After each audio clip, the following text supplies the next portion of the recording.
there was a picture taken back in, I believe, 1970, all right, of my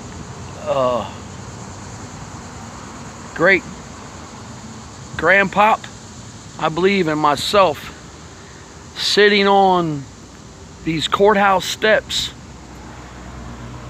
with him sitting right here and me sitting right there. Apparently I would mock everything he did. And my mom will see this, so she'll most likely correct me if I'm wrong, but if he sat with his leg crossed over, I sat with my leg crossed over. If he put his hand on his chin, I put my hand on my chin. Right here at 38, the green. And in that picture, which I will search for it, and I will find it, it says 38 the green right behind me. And this would be the green where I'm sitting. Amongst all these old homes, these old houses have been here ever since the late 1700s and early 1800s. Every one of them. Including the old courthouse, which is just over there beyond that tree. So, you know, this is also the same corner that, or same courthouse that Judge Henry DuPont Ridgely sentenced me to 5 years in jail. Upstairs in that courtroom. Well, that window and that window over there, it's all one big courtroom upside, but you know, these are the steps right here that I walked up back in 1986. Went through them doors and never came back out. Instead, I came out of a door that was downstairs, down there. I mean, so downstairs under the courthouse is where the jail sits. So, you know, that's where I was until, you know, court was over and I started to serve my, you know, 5-year prison sentence back in 1986. Well, this is the courthouse, and I decided to come over here and sit down on these exact same steps that I sat on back in 1970, maybe 71, not knowing that in less than, you know, 10 or 11 years, I would end up going to these courthouses around here in this town. Because I was a fucking knucklehead. And I fucked up when I was a kid. And I can't explain exactly why I did what I did. All I can tell you is that it haunts me to this day. I should have walked a straight line. I should have walked a straight line. And not, you know, hang out with the wrong people, you know. Other rebelling teenagers that were, you know, mad at their mother or mad at their father. You know what I mean? And they were running away all the time. Something, you know, there was something that, you know, drew me to that type of person. You know what I mean? I felt as though, hey, man, even though I'm really not going through it like you're going through it, I can relate. I feel your pain.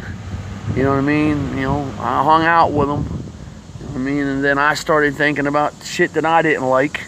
You know what I mean? And then next thing you know, I'm fucking up, getting in trouble, and ending up in this courthouse.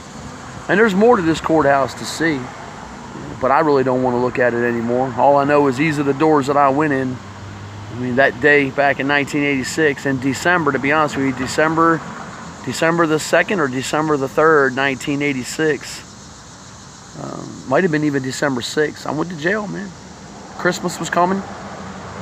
You know, I wasn't going to see, you know, 1986 Christmas, 87 Christmas, 88 Christmas, 89 Christmas, but I got lucky in October of 1989 and I was released.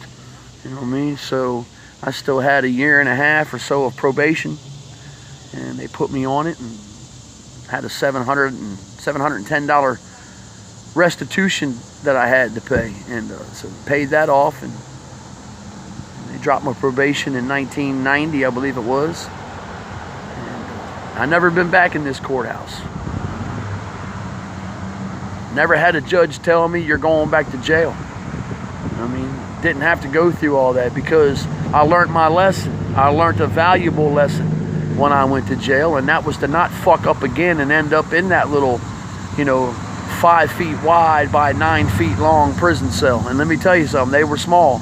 They were big enough just to put the cot in there, or the bed that was mounted, bolted to the fucking wall, and a little nightstand. And that's about all that was in there, man. You had a steel plate that was bolted into the wall for you to sit on. Other than that, that was it, man. It was fucked up. I hated it, but I did it because I deserved it.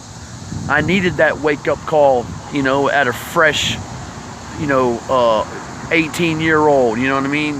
Better to have it happen then than have it happen now, you know what I mean? Because if I fucked up now, and, let's just say I never fucked up until, I got older, you know what I mean? Or whatever, it's going to be bad no matter what. You know what I mean? And these prisons nowadays, they're not like they were back in, in 86 when, the birth of hip hop was still fresh. You know what I mean? All the, the 83 to 86, 88, artists, you listen to the music on Power 99 FM, you just stayed in your cell, man. And now you can't do that. Now they put you to work. They send you to school if you don't have, a GED or you don't have a high school diploma. You know what I mean? They pretty much force you to get your education. They don't want you leaving dumber than what you were before you got there. So this is it, man. Just thought I'd share that with you for a little bit,